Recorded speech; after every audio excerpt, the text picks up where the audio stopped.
Shalom. First and foremost, I'd like to give all praise, honor, and glory unto Yahweh, Bahashem Yahushai, Bahashem Ruach HaKodash. Double honors unto the apostles and elders of Great Millstone who rule well. Peace and salutations to you, sincere, hopeful elect Akim, pushing the word of Yahweh, Bahashem Yahushai in spirit and in truth. Coming back with another lesson through the spirit and power of Yahweh, Bahashem Yahushai. And getting into it, I'm going to start reading here in 2 Chronicles 12 and verse 5.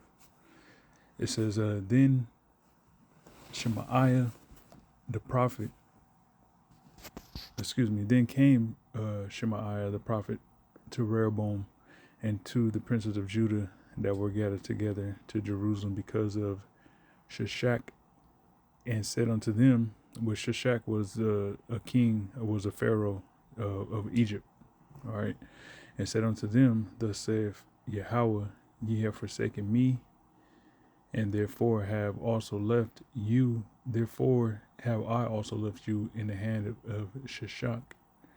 Whereupon the princes of Israel and the king humbled themselves, and they said, The Lord is righteous, Yahweh is righteous.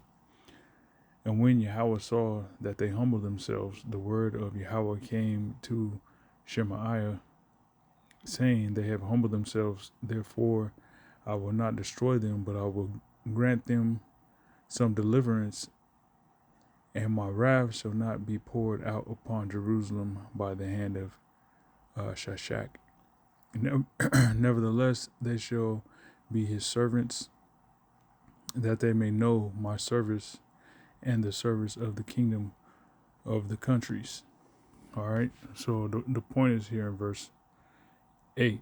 All right. When I read it here in the GNT, the NLT, which I'm about to read now, it stood out to me. All right. So in the NLT, verse 8, 2 Chronicles 12, it says, But they will become his subjects, so they will know the difference between serving me and serving earthly rulers. All right. So, I thought that was kind of interesting, that the Most High stated that, the Heavenly Father stated that. All right. And I got to thinking about, Israelites, us being in captivity here in Babylon, pretty much just, if you were Israelite on planet Earth, you're in some type of captivity. So there's benefits and there's perks to serving the Heavenly Father. All right, serving Yahweh Hashem Yahushai, as the scriptures say, His commandments are not grievous. It's not grievous to serve the Heavenly Father. To do the will of Yahweh Hashem Yahushai. All right, but when you serve, like, think about it, the office of the priests, their duty, their obligations that they had to fulfill, in the form of the priesthood. All right, that's more beneficial, and it's a greater experience. It's a greater duty, a role to have as an Israelite. All right, or even just a common everyday Israelite. Getting up to tend to your cattle. All right, tending to your flock, tending to whatever field, vineyard you have or whatever. That's at the end of the day. You're giving 10% of that in the form of tithes to the Heavenly Father. Yet you got 90% of that that's left. Which some you leave for the poor and the homeless. You ain't gonna glean everything, but you leave some for the homeless. But the rest of that is yours. You can make profit off of it. You can consume it, so on and so forth. All right, all that day-to-day duties is ultimately in a roundabout way. You're serving the Lord with your day-to-day activities. All right, that's a greater and better ordeal for Israel, for being an Israelite, to serve the Lord in that aspect versus going to captivity and have to serve some heathen nation. All right, when you look at Deuteronomy 28 chapter verses 16 on down, when it goes into the curses, those curses are very grievous. All right, and like I said, serving the Heavenly Father Yahweh is not grievous. Serving Yahweh Bashem Yahushua is not grievous. All right, but serving these heathen nations is very grievous. All right, to the point that even they'll take your own land and have you till and work your own land, but you don't see any of the profit. You can't even eat, the good of what it is that you planted, that you reaped. All right. All right. So when you look at the whole experience, really emphasizing that need to stay warm in case power goes down. Even if power doesn't go out. It's in St. Louis, 2 degrees going into Thursday morning. Salaki, man, goddamn TV. I lost my train of thought. But pretty much, okay, when you look at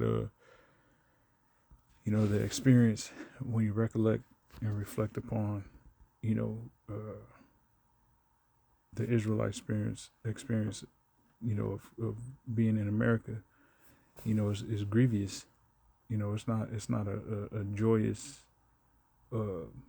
experience, when you really think about it. All right, now the only thing that's joyous about it is waking up to this truth and being around like-minded individuals, sincere brothers. That's the only joyous thing about this captivity.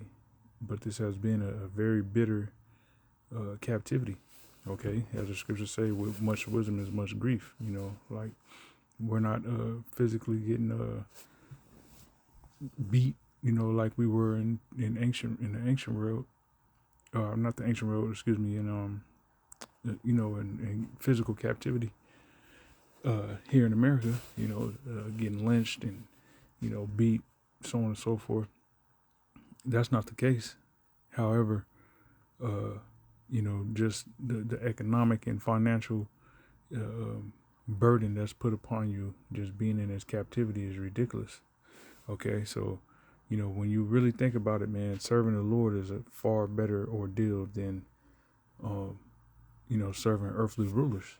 Okay, because we see what Esau Edom is trying to do with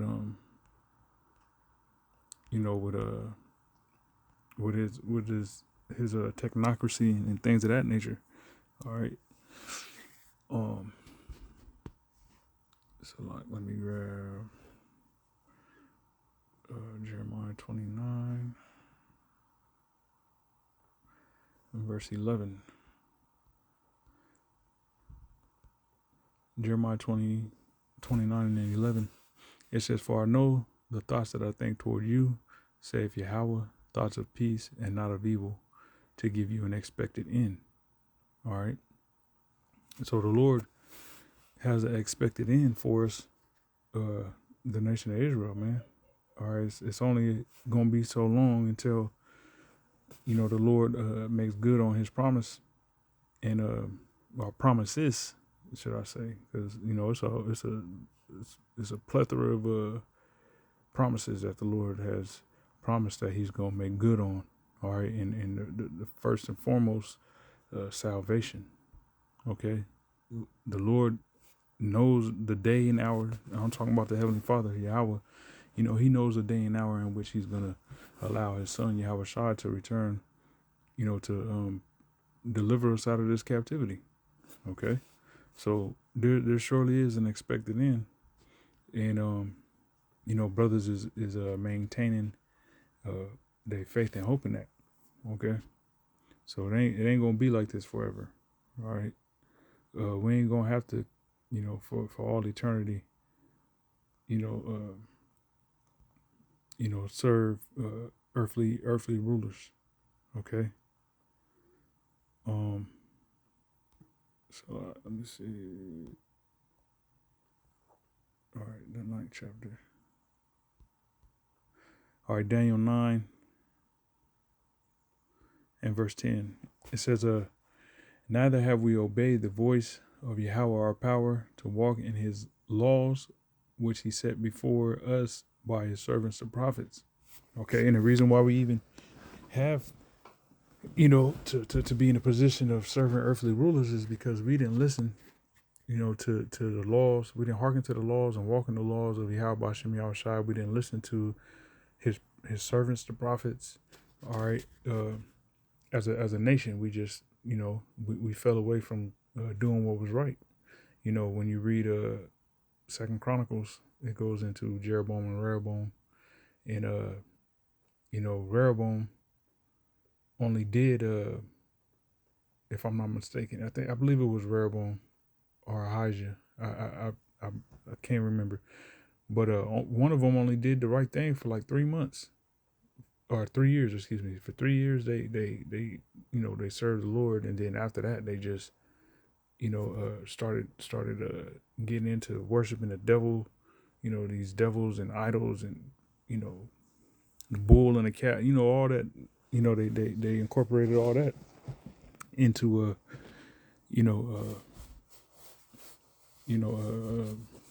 what's the word? Into worship, which that's completely wicked. All right, so the Most High was very well justified in bringing holy hell upon the nation of Israel, to the point that we're in captivity unto this day. All right, we are yet this day in our captivity, as it says in the book of Baruch. All right, verse 11, it says, yea, all Israel have transgressed thy law, even by departing, that they might not obey thy voice.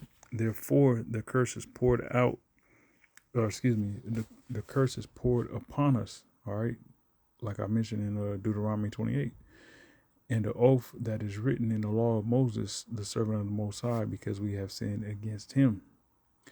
And he hath confirmed his word, which he spake against us and against our judges that judged us, by bringing upon us a great evil, for under the whole heaven hath not been done as hath been done upon Jerusalem.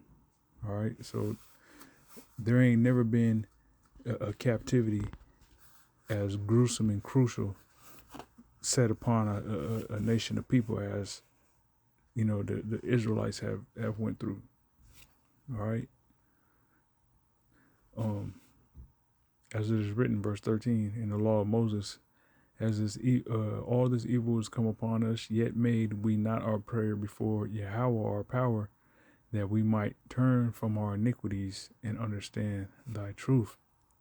Therefore hath Yahweh watched upon the evil and brought it upon us. For Yahweh our power is righteous in all his works which he doeth, for we obey not his voice.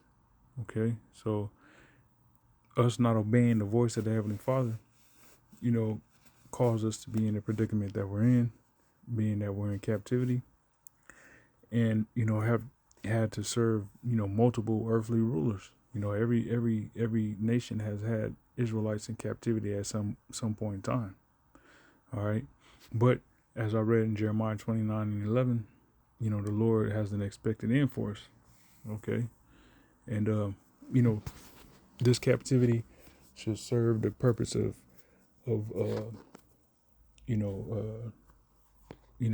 letting us as Israelites realize that the Most High will whoop your ass. He'll allow these nations to be the sword, like it says in the book of Psalm. He'll use these nations as a sword, to correct us, to whoop our ass. All right, and what you should get from that is, it's best to serve the Lord, man. It's far better to serve the Lord than to serve earthly rulers. So Lord willing, that was edifying. Till next time, Shalom.